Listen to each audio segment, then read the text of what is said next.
ఏపీలో local fight పై political temperature peaks కి చేరింది. అభ్యర్థులంతా ఎన్నికల నగారా ఎప్పుడు మోగుతుందా అని ఈగర్గా వెయిట్ చేస్తున్న టైంలో అసలు ఎన్నికలు జరుగుతాయా అన్న డౌట్స్ని లేవనెత్తుతోంది వైసీపీ.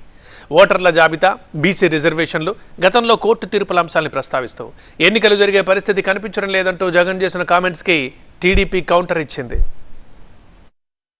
ఏపీలో లోకల్ ఫైట్ కు ముందే పొలిటికల్ హీట్ పీక్స్ కు చేరింది. స్థానిక సంస్థల ఎన్నికలకు అంతా రెడీ అని ప్రభుత్వం చెబుతుంటే అసలు ఎన్నికలు నిర్వహించే ఉద్దేశమే ప్రభుత్వానికి ఉందా అంటూ వైసీపీ ప్రశ్నిస్తోంది. పార్టీ కీలక నేతలతో సమావేశమైన జగన్ స్థానిక ఎన్నికలను చంద్రబాబు స్వేచ్ఛగా, నిష్పక్షపాతంగా నిర్వహించారని ఆరోపించారు.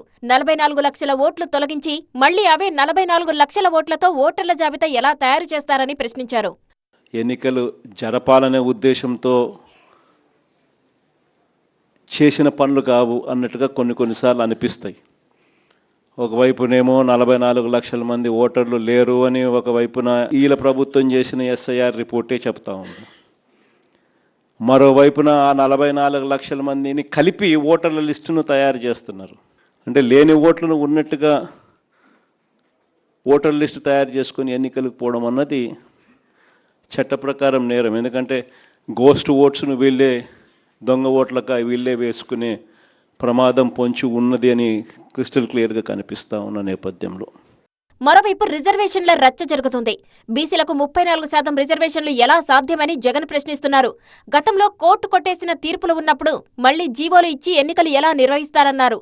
ప్రభుత్వ తీరు చూస్తుంటే ఎన్నికల్లో అక్రమాలకు పాల్పడే అవకాశం ఉందని ఆరోపించారు. ఎన్నికలు జరిగినా జరగకపోయినా ఏ అంశాన్ని లైట్ తీసుకోకుండా రెడీగా ఉండాలని నేతలకు సూచించారు. బీసీలకు సంబంధించి 34% రిజర్వేషన్స్ అని ఆంధ్రాలోనే ఇక్కడే మనం చేసినప్పుడే కోర్టు కొట్టేసింది. కోర్టు కొట్టేసినా కూడా అది వేరే విషయం. మనం అంతకన్నా ఎక్కువగానే స్థానిక సంస్థల్లో మనం బీసీలకు ప్రాధాన్యతలు ఇచ్చటం. కానీ ఒకవైపున కోర్టు కొట్టేసిన జడ్జిమెంట్లు ఇక్కడే ఉండగానే మరోవైపున ఈయన అదే జీవో మళ్ళా ఇచ్చి మళ్ళీ ఎన్నికలకు పోతా ఉన్నాడు. ఒక లా ఆల్రెడీ ఒకటి ఉంది, దానికి వయలేషన్, ఆ లాకు వయలేషన్ అని తెలిసి ఈయన వయలేట్ చేస్తూ ఎన్నికలకు షెడ్యూల్ ఇచ్చినాడు. ఈయన ఉద్దేశం అసలు ఎలక్షన్ జరుపుతాడా జరపడా అనేది ఒక క్వశ్చన్ మార్క్ ఏరియాగా ఉంది. ఎన్నికలు జరుగుతాయనే అనుకొని ముందుకు పోదాం మనం. వైసీపీ ఆరోపణలకు టీడీపీ కౌంటర్ అటాక్ మొదలుపెట్టింది. ఎన్నికలు జరుగుతాయి, నో డౌట్ అంటూ క్లారిటీ ఇచ్చింది. బీసీలకు 34% రిజర్వేషన్లు చట్ట ప్రకారమే ఇస్తున్నామన్నారు మంత్రి అచ్చెన్నాయుడు. 2019-24 మధ్య వైసీపీ ప్రభుత్వమే బీసీ రిజర్వేషన్ కోటాను 34% నుంచి 24%కి తగ్గించిందని ఆరోపించారు. 95లో 20% నుంచి 34%కి రిజర్వేషన్ పెంచిన వ్యక్తి మా నాయకుడు, మా బలహీన వర్గాల ముద్దుబిడ్డ, బలహీన వర్గాల ఆశాజ్యోతి చంద్రబాబు నాయుడు గారని చెప్పి బల్లగుద్ది. ఇది వాస్తవం అవునా కాదా?